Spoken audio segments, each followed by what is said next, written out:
साधना से सिद्धि के इस विषय में हम आज जो विषय ले रहे हैं उसका शीर्षक है सात्विक आहार और आत्म साधना। आत्म उत्कर्ष के लक्ष्य को ध्यान में रखते हुए प्रगति पथ पर पहला चरण बढ़ाने वाले को अपने आहार को सुधारने और उसकी मात्रा में कटौती करनी चाहिए। किसके लिए आहार की कितनी मात्रा पर्याप्त है, इसका निर्णय उसी को स्वयं करना होगा, क्योंकि हर व्यक्ति की स्थिति भिन्न होती है। उसके पाचन तंत्र की क्षमता कितनी है, इसकी जानकारी जितनी अच्छी तरह से अपने आप को होती है उतने दूसरे को नहीं, इसलिए निर्धारण भी स्वयं ही किया जाना चाहिए। इसकी दो कसौटियाँ हैं। एक ये है कि भोजन का भार इतना न बढ़े कि आलस्य आने लगे, लेटने सोने का जी करे, काम करने की इच्छा न रहे। ये बातें बताती है कि भोजन अनावश्यक मात्रा में किया गया। दूसरा यह है कि पेट आधा ही आहार से भरे, आधा पानी के लिए और सांस के आवागमन के लिए खाली छोड़ा जाना चाहिए। ठूंस ठूंस कर इतना न खाया जाना चाहिए कि आग्रह करने पर थोड़ा और खा लेने की गुंजाइश न रहे।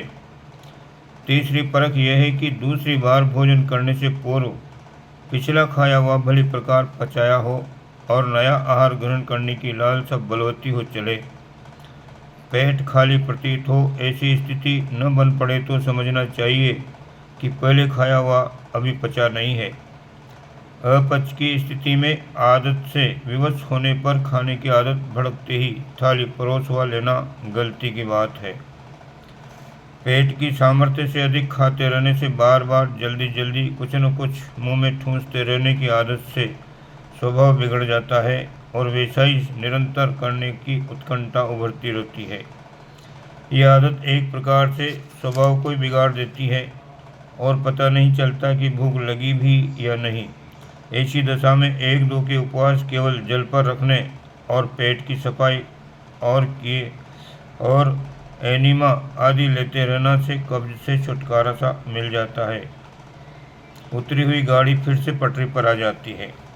आमतौर से देखा गया है कि लोग प्राय आवश्यकता से दुगना भोजन करते हैं। ऐसी दशा में मनुष्य रोटी नहीं खाता, वरन रोटी मनुष्य को खाने लगती है। एक साधारण अनुमान यह है कि अभ्यस्त मात्रा में यदि आधी मात्रा घटा दी जाए तो काम मजे से चलता रह सकता है। पेट को जो अनावश्यक भार ढोने की इतनी सामर्थ्य समाप्त करनी पड़ती है, उस अनाचार से छुटकारा मिल सकता है। जल्दी जल्दी में उल्टे सीधे ग्रास निगलने नहीं चाहिए, वरन ग्रास को इतना चबाना चाहिए कि वह गले से नीचे सहज ही उतर जाए, उसमें मुंह के स्रावों का समुचित समावेश हो जाए। भोजन में स्वाद के नाम पर मसाले, मिठाई, चिकनाई, मिर्च, खटाई इतनी नहीं डालनी चाहिए जिससे स्वाद के चटोरेपन में आहार की ज़्यादा मात्रा पेट में चली जाए। भोजन का अपना निजी रुचिकर स्वाद है। ग्रास को अच्छी तरह चबा लेने पर उस स्वाद की अनुभूति स्वयं होने लगती है। जितना नमक, शक्कर आदि चाहिए उतना खाद्य पदार्थों में प्राकृतिक मिला रहता है, इसलिए बाहर से जायके के लिए कुछ भी मिलाने पर की आवश्यकता नहीं पड़ती। गांधी जी ने सप्त महाव्रतों में अस्वाद को प्रथम व्रत बताया है। अस्वाद का तात्पर्य है जायके के लिए आहार में ऊपर से कुछ भी न मिलाना। ऐसा करने से पेट में उतनी ही मात्रा उतर पाती है जितने की वस्तुतः आवश्यक है। नमक, मसाले और मिठाई ही वो रिश्वत है जिसे जीभ को देकर उससे पेट पर अत्याचार करने के लिए फुसलाया जाता है। अस्वाद आहार पेट में उतनी ही मात्रा में प्रवेश कर पाता है जितने की वस्तुतः आवश्यकता है। मनुष्य वानर बिरादरी का प्राणी है। उसका स्वाभाविक आहार फल और शाक है। ऊंचे दर्जे के फल ही महंगे होते हैं। ऋतु फल प्राय अनाज के भाव ही पड़ जाते हैं। आम, अमरूद, खरबूजा, तरबूज, बेर, जामुन आदि फल अपने समय पर सस्ते ही बिकते हैं। टमाटर, ककड़ी, भिंडी, गाजर, मूली आदि साग कच्चे ही खाए जा सकते हैं। कुछ हरे साग ऐसे हैं जिन्हें उबाल लेने से काम चल जाता है। इनसे काम न चलता दिखे तो अन्न को उबाल कर खाया जाना चाहिए।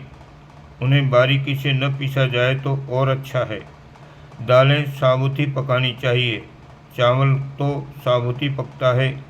गेहूँ, मक्का, ज्वार, बाजरा आदि का दलिया बनाया जा सकता है। उबले अन्न को अमृतासन कहते हैं। वो सुपाच्य भी होता है और सात्विक भी। आधी मात्रा फल साग की और आधी अमृतासन की ली जा सके तो पर्याप्त है। पानी भी आहार है। ऐसे गहरे कुएं से लिया जाए। कृमि कीटकों का संदेह हो तो उबाल लिया जाए। छान कर तो हर हालत में पीना ही चाहिए। भोजन के समय तो कम पानी लिया जाए, पर बाद में एक एक गिलास पानी लेते रहने का सिलसिला जारी रखना चाहिए और दिन भर में 15-20 गिलास पानी पी लिया जाए। इससे पेट की सफाई में मदद मिलती है। आहार को भगवान का प्रसाद या औषधि की भावना से लिया जाना चाहिए। स्वाद के अभाव में नाक मुंह सिकोड़ने की आदत न डाली जाए। जो चीज़ अपने अनुकूल न पड़ती हो उसे पहले ही हटा देनी चाहिए ताकि झूठन छोड़ने का अवसर न आए। साधारणतया दोपहर और शाम को 2 ही बार भोजन करना चाहिए। प्रातःकाल दूध, छाछ, नींबू, शहद जैसी हल्की वस्तुएं लेकर अपना काम चलाया जा सकता है। बीच बीच में कुछ खाते रहने की आदत तो डालनी ही नहीं चाहिए। शास्त्रकारों ने हर साधक को आरोग्यकांक्षी, संयमी, विचारशील को आहार के संबंध में कुछ विशेष ध्यान देने योग्य परामर्श दिए हैं। छांदोग्य उपनिषद का कथन है, जो खाया जाता है उसके 3 भाग बनते हैं। निरर्थक अंश का मल, सार्थक भाग का रक्त, मांस और उसके सूक्ष्म भाग से मन बनता है। ये मन अन्नमय है। देवी भागवत का कथन है, आहार शुद्ध होने पर चित्त निर्मल होता है और निर्मल चित्त से ही धर्म धारणा बन पड़ती है। तैत्तिरीय उपनिषद का कथन है, अन्न ही सर्वश्रेष्ठ औषधि है, इसे बुद्धिमानी पूर्वक खाते हैं। व्यभिचारी, असंयमी इस अन्न द्वारा ही खा लिए जाते हैं। वाल्मीकि रामायण का कथन है, जैसा जिसका आहार होता है वैसे ही उसके देवता भी होते हैं। गायत्री उपनिषद में कहा गया है, यज्ञ वेदों पर निर्भर है, वेद याग पर, मन प्राण पर और प्राण अन्न पर निर्भर है, इसलिए सत्वभोजी ही याज्ञिक हो सकता है। तैत्तिरीय उपनिषद का एक और कथन है, आश्चर्य है कि मैं इतना भी नहीं समझ पाया कि व्यक्तित्व आहार पर ही निर्भर होता है। घेरन संहिता की उक्ति है, अन्न को अमृतमय बनाकर खाने वाले सिद्ध पुरुष हो जाते हैं। छांदोग्य उपनिषद का कथन है, अन्न ही ब्रह्म है, यही मन है, यही तप है। मनु कहते हैं, आलस्य और अन्न दोष से लोग बेमौत मरते रहते हैं।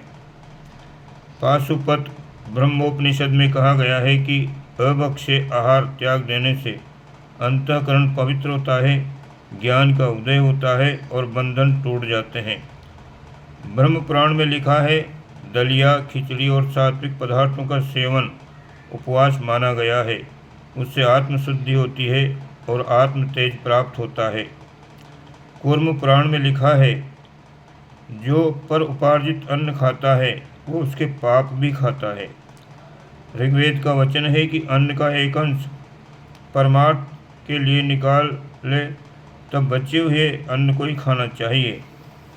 ऐसे अगणित शास्त्र वचन हैं जिनमें न्याय उपार्जित सात्विक आहार पर निर्भर रहकर ही योग साधना करने का निर्देश है। ओम शांति।